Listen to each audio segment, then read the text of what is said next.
So should you buy a home here in Rancho this year or wait until next? This might not be the best time for you to buy a home. You might have to wait till next year. You may want to wait till next year. I'm going to give you the most important facts and help you with that decision, whether you decide to buy a home here in Rancho or wait until next year. And at the end, hopefully you figured out, all right, now's a good time to buy or not. Homes in this area are for sale. Homes in Rancho, they're for sale. Here's what the prices are doing. This is what this graph shows. They are going up. They went down, they teetered a bit, but I think they're going to keep going up. Interest rates, which helps the supply demand of it, you're going to see that they're going to drop off. They're going to probably be in the 6s come September. That's my prediction. So there are homes for sale. The thing is that they might be out of your price range right now. But if you wait, maybe they come down. I don't think so, but there is that possibility. In Rancho, they're building a new community. These are huge homes, 3,000, 4,000 square feet, over $1 million, close to $2 million. Probably when you're all done with the upgrades and things like that, you're at that $2 million mark. If that's your price range, yeah, there's quite a few homes that are for sale in that price range. Why? Well, there's not a lot of people out here that can afford that. So when you get into that level, there's a little bit more inventory, a little bit more choices. Now you may say, okay, the prices where they're at, they're so high, they have to come down because who can afford those? Well, they're being sold. Look at these days on market. That's how long it takes for a home to sell. It used to be that on a balanced market, you might be waiting about 3 to 4 months before you sell your house. Now look at this. They're done in like 3 to 4 weeks. That's the average. So half is sooner and then half takes that much longer. A lot of homes in the area are sold before they even hit the market. I'm a real estate broker here in the area, so I help buyers find homes before they hit the market. If that's something you're interested in, feel free to reach out, give me a call. I'm here to help you guys out. You might have a choice and say, you know, I'm gonna buy when interest rates come down. I'm gonna move into Rancho. I live in this area, I don't like it. I wanna move into Rancho Cucamonga, which is a great area in my opinion, has great schools, lifestyle, things like that. Say I wanna move there when interest rates come down, because then I can afford, you know, the house I want. So here's the deal. A lot of people are thinking that same way. Sometimes they say like, you know what I'm gonna do? I'm gonna buy right now at the current interest rate, at the current prices of 7%. But once rates come down, that's when I'm gonna refi. Well, here's the problem. If they don't come down and you can't afford that house, man, are you in trouble. I mean, you say, I'm gonna sacrifice for a year or two, but then after that, I really need for those interest rates to come down to like whatever, 5% or whatever number you think they're gonna be, so for you to comfortably afford it, or you think something's gonna happen in the future. Biggest mistake you can do is buy something you can't afford today thinking you're gonna be able to afford it later. Now, look, it's your money, you do whatever you want with it, but I gotta say that's bad math, that's bad numbers. I wouldn't do it, I wouldn't suggest anyone do it. But again, you know, your money, you do what you want. So here in Rancho, there are tons of people that are waiting to move. We have an election year coming up. People are saying, you know, California is becoming, socialist or communist or whatever they're saying. And they say, I want to move to a place like Tennessee. We're a little bit more conservative. So, but what's holding them down? They have like a really good price right now, really good monthly price, 3%, 2.5%, something like that. And they say, if I sell this house and I go buy something else, like in wherever, Texas or something, and I get a new 7% interest rate, well, what's the point? That's just going to mess me up. I'm going to be, you know, my payments are going to go, they're going to go so high that it's just not going to be worth it for me. So those people are waiting for interest rates to drop. So they say, okay, when it comes down to like 6 or 5, I'll sell this one. Yeah, it's an increase in interest rate, but it's not as bad as like 7 or something. It's not triple or double. And say, okay, that's when we're going to put our house on the market and go move. So a lot of people are saying, when those people do that, that's when I'll jump in, that's when I'll buy.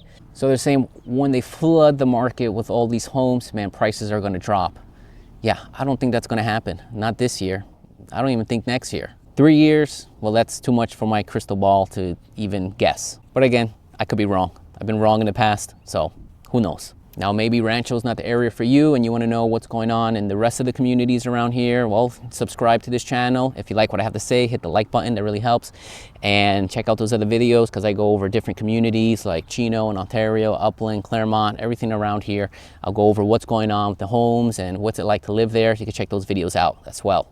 All right, so here's the deal. Rancho Cucamonga, people in this area want to move to Rancho more than any other area around here.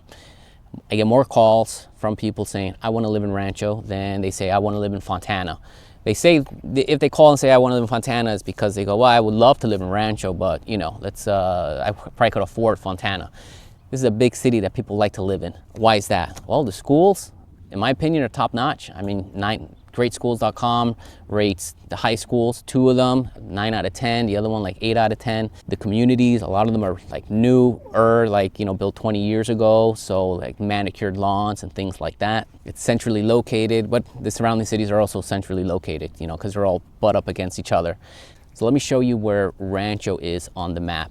We have, obviously we're in California. If you didn't know, we're in California, Southern California. Zoom in a little bit, and this is Rancho Cucamonga.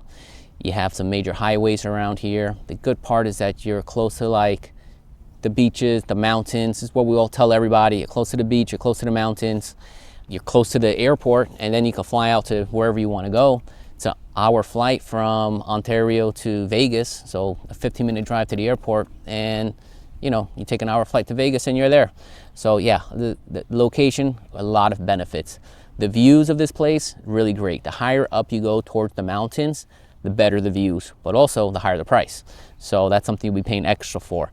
I think it's worth it. You know, you come out, walk out of your backyard and you're enjoying the valley.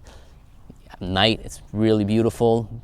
4th of July, see all these fireworks popping off. So even New Year's, but I hear, you know, fireworks all over the place. That's what they tell me. So Rancho has a bunch of great benefits. If prices were going to drop, Rancho would be the last city in our area here that's going to have the prices drop. It'll first be like Ontario, then Fontana, then Pomona, but then, you know, it's going to take a while for Rancho home prices to drop.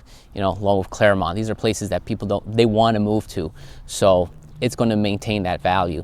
As an investment, I don't work with a lot of investors, but as an investment, if you want to maintain your home value and your equity and your appreciation, that's where you would go. You want to maintain the value that you put into a home. Say, I don't want my price, I want to preserve my wealth I'm going to put it in a home in Rancho.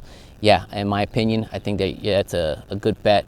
If you're going to invest in real estate, yeah, it's going to preserve your wealth quite a bit. So here's the other thing. If a lot of people are saying, well, I want to save a bigger down payment, so that way my monthly payments is lower. I have 5% now, I want to save them when I have 10 or 20%. Let's say it took 3 years to save up those 5%. Are you going to wait another 3 years to save another 5%?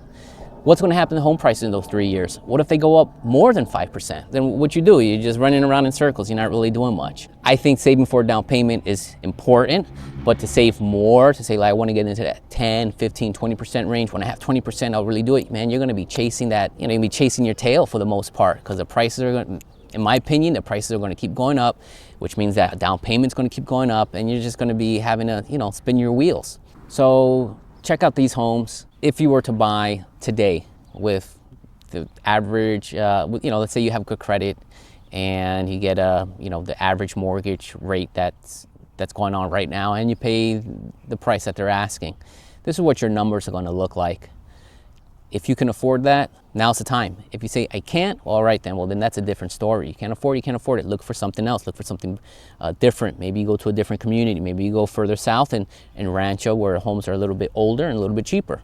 Moving is a pain in the butt. I work with a lot of home buyers like you that need to move and they hate it, and I can understand. It's not fun. It's a pain in the butt. Now I try to make that process as easy as possible, so you know that's part of the benefit as a real estate broker, that I'm able to extend and say, hey, I'm going to help you with the loan, I'm going to help you with the purchase, I'm going to walk you through it, I'm going to make sure there's no surprises.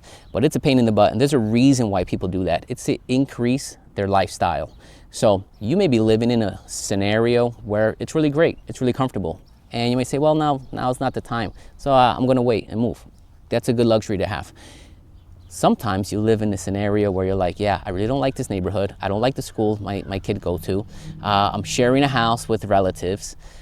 If I were able to move, man, I'd move in a heartbeat, but I think I want to wait to save money. Well, is that savings that you think you're going to get, is it worth the increase of lifestyle that you'll have when you move into your own home?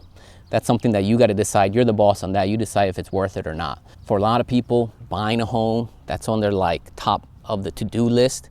Imagine if you just got rid of that and you could focus on other things in your life. You're going to worry about buying a home. You already bought the home.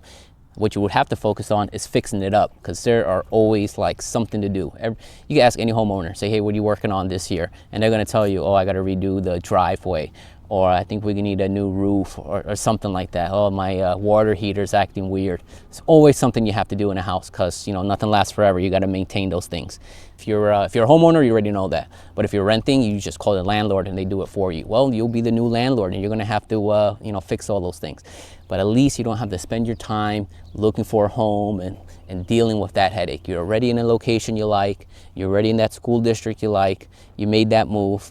You might say, man, if I had waited, I could have saved. Yeah, but think how much better you'll feel once you're in your new home. That increase in lifestyle may be worth buying now instead of waiting. Now, yeah, I'm a real estate agent and I'm going to say, oh yeah, buy now because I want to make sales. You're not going to say, oh, Oscar told me to go buy a house, I'm going to go ahead and buy it. You're going to make your own choice. The future, we don't know what's going to happen. Prices may come up, prices may come down, interest rates may come down. What I know is this: if you buy right now at a 7% interest rate and interest rates do drop to 5%, well, you're going to be able to refinance and save those 2 points in your new loan. Yeah, it's going to cost you some money. Don't let no one lie to you and say it's not going to cost you anything. It's going to be, you probably extend the loan by 2 years or something. So it has to make financial sense. But if you wait and interest rates come down and prices go up, you're not going to say, hey, but interest rates come down. Can you lower your price? And say, well, no, I'm selling. The person's going to sell the house for as much money as they're going to want to get. You can mess with the interest rate in the future. You can't mess with the sale price in the future. Sale price, it is what it is. So you buy it at a lower 5% interest rate or something, but you paid a higher price. What, you're going to think it's going to come down to 4 or 3? Man, I don't think we're ever going to see those numbers again, at least not in the next few decades. So that sale price, fixed. But the interest rate, that you can mess with. Buy at 7, go down to 5, refinance, boom, now you're in better shape.